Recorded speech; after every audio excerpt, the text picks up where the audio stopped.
Hello, xin chào các bạn đã quay trở lại với Review 5 phút. Ở cuối tập 149, sau khi kết thúc đại chiến, Vân Hy cùng Thạch Hạo sau một hồi trò chuyện, nữ nhân kia đã rời đi và trở về thiên nhân tộc. Thời gian qua đi, ở tại phế tích của đạo tràng Chí Tôn, Thạch Hạo cùng lão sư của mình là Tề Đạo Lâm rất nhanh đã ngồi lại cùng nhau trao đổi. Nhìn lão sư, Thạch Hạo thanh âm vang lên nói: "Đạo chủ, ông mạnh như thế, dù gì cũng là chúa tể một phương, hay là cho con chút pháp khí đi." Nghe vậy, Tề Đạo Lâm nở nụ cười hiền lành, nói: "Chuyện này thì đáng là gì chứ? Người xem thử đây là thứ gì? Đây là pháp khí ẩn thân sao?" Thế thế, Tề Đạo Lâm mỉm cười đáp: "Nó chiếu toàn bộ thế giới, những thứ này đều cho ngươi hết." Nghe lão sư nói thế, Thạch Hạo cảm thấy kinh ngạc, còn Tề Đạo Lâm, ông nhanh chóng giải thích cho học trò hiểu về món đồ này. Thế nhưng, bất ngờ Tề Đạo Lâm lại nhắc về hai vị học trò khi xưa của mình, điều này làm Thạch Hạo giật mình, anh ấy lập tức hỏi lại.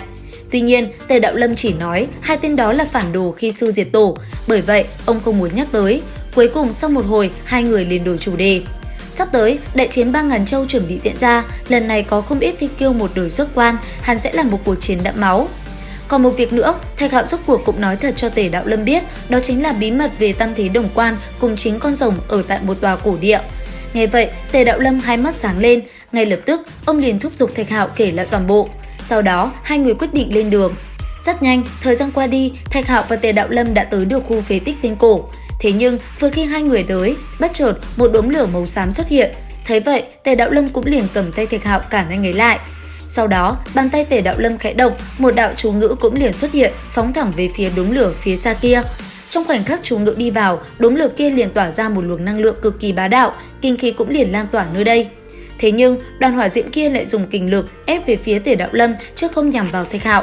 Bởi vậy, vị lão nhân kia liền tránh ra xa. Còn nam nhân kia, lúc này, chớp mắt anh ấy nhìn thấy ngọn lửa kia đột nhiên biến đổi. Sau một hồi, nó liền hóa thành một cái cây nhỏ.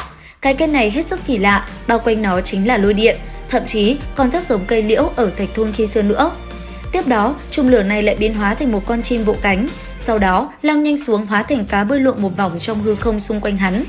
Vẻ mặt của Thạch Hạo biến ảo không ngừng, chùm hỏa diễm này có thể cảm ứng được pháp môn mà hắn học qua, điều này làm nam nhân kia bừng tỉnh.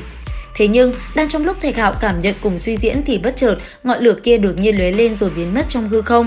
Thế vậy, Tề Đạo Lâm kinh ngạc liền chạy tới hỏi Thạch Hạo. Đáng tiếc, nam nhân kia cũng không hiểu chuyện gì. Cuối cùng, Thạch Hạo tiến về phía trước và dẫn Tề Đạo Lâm đi tới vị trí mà tam thế đồng quan cùng chính con rồng tọa lạc ở đó. Rất nhanh, khi hai người tới nơi, chiếc quan tài đồng kia đã liền tỏa ra một luồng kinh khí đáng sợ, ép hai người xuống mặt đất.